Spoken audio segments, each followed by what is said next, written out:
the hot hell darkness. Your room is ready, child. Enjoy your stay.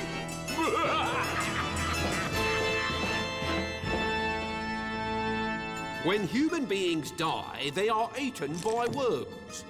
But when worms die, who eats them? Not human beings, surely.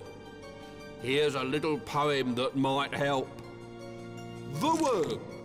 I am a little worm who's as happy as can be. There's only one place on the earth that really worries me. It's in a human stomach, bubbling with acid. It brings my skin out in a rash and makes me rather flaccid. This is the Visitor's Book, where all the grisly tales of all my wicked guests are written down. Want to see why one of these bad children is down here? This is Eustace Colon's story. I call it The Worm. Eustace Colon ate worms because Eustace Colon liked upsetting people, especially his little sister Evie.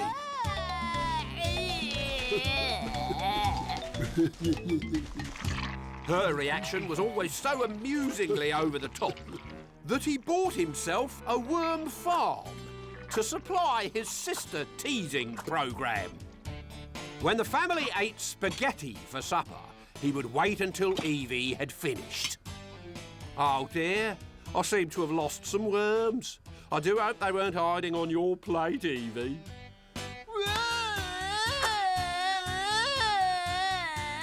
When she was sitting on the loo, he'd push worms under the door. Quick, Evie, save yourself. The worms are stampeding. And every night when they brushed their teeth together, she would use toothpaste and he would use worms. La la la la la la.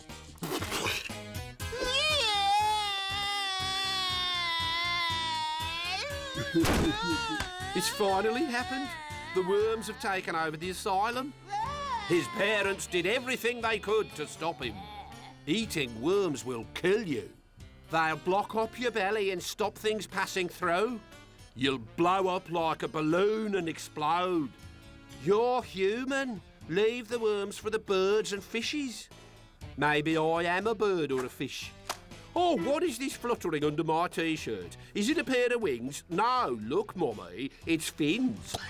Sometimes I don't know what we did to deserve a son like you. You had my sister and she took my place. It wasn't Evie's fault that she'd been born. Why couldn't Eustace learn to share his parents? The old dog next door barked in agreement. Thank you, Crumble. I know you're my friend. Gosh, what is that? That was revenge. Have you never heard of the expression, you are what you eat? Yes, if I eat sprouts, I'll grow a lot. If I eat peas, someone will have to flush me down the toilet. Don't be so rude. If you were to turn into a worm, your life would be at an end. Why? Because you wouldn't have arms, legs, eyes, ears, hair, taste, or brains. And if you went outdoors, the birds would eat you. That's really likely to happen, isn't it? Excuse me. That rather depended on what Evie did with that white worm. That night, she popped it into her brother's worm farm and in the morning played her plan to a T. Oh, Eustace, I brought you some breakfast.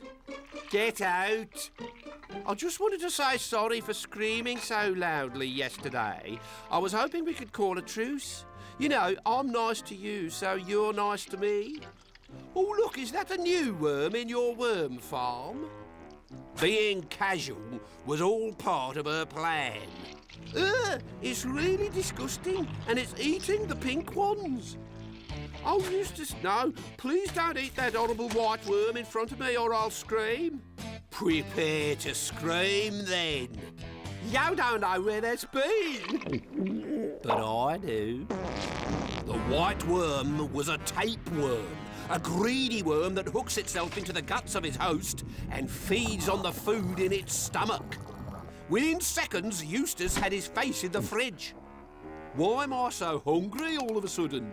But hunger soon gave way to excruciating pain. Gosh, I've never seen one as big as that. I've heard of a tapeworm that size being found in Africa, but that was pulled out of an elephant. I'm gonna split, aren't I? It's gonna keep getting bigger till I split down the middle. I know how to get rid of it. If the worm is in his stomach, why don't we stick a harpoon up his bottom and blow its brains out? I'm not going to lie to you, Eustace. If that tapeworm doesn't get a lot of food soon, it's going to start eating you. And if it starts eating you, you're going to die. Or, and I'm very much skipping around in the furthest fields of medical theory here, it could turn into you. You mean my son will become a tapeworm? Absolutely. So I want you to watch out for any unusual signs, like, for example, if he should accidentally get cut in half, both halves of him leading independent lives. What about my tongue turning white and filling up my mouth? No, that's not your tongue. That's the tip of the tapeworm's tail. Realising that they had to get some food into Eustace's belly fast to stop the tapeworm eating him, Mr. and Mrs. Colon rushed straight to the supermarket. But by the time they arrived, it was too late. Gangway. It's a boy who's a worm. It's a boy who's two worms. It's a freak! Freak! Destroy the worm! Scared that whatever Eustace had might be catching, the mob wanted him extinct. Just drive. But what about Eustace's other half? He doesn't need it, he's a worm. He can stay alive like this. Drive!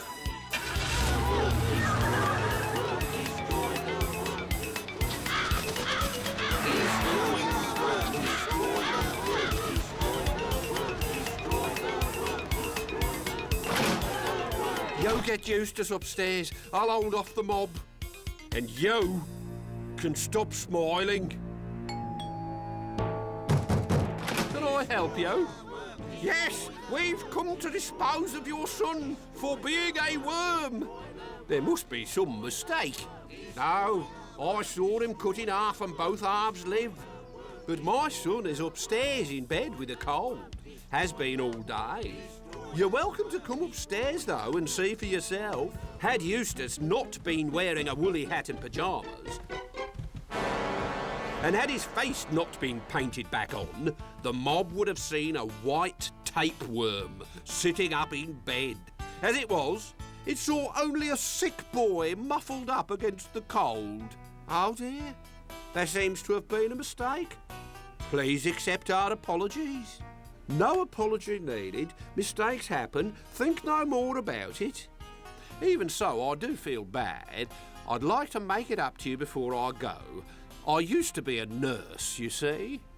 You can't examine him. He's infectious. But we could open a window. Don't interfere. But the little girl's right. Fresh air is nature's free medicine. Oh, right. I'll do it. And while the mob quietly dispersed, she completed her revenge by opening the window like a good little nurse. The following morning, Mr. and Mrs. Colon were woken by a phone call from the police. A girl on a horse had found Eustace's pyjamas and hat in a field 3 miles from the house. And when they checked his bedroom, he was gone.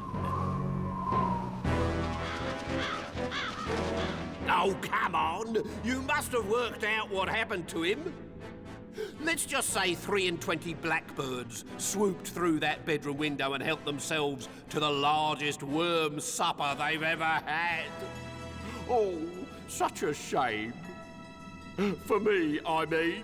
I wanted Eustace alive so I could go fishing and use him to catch me a whale.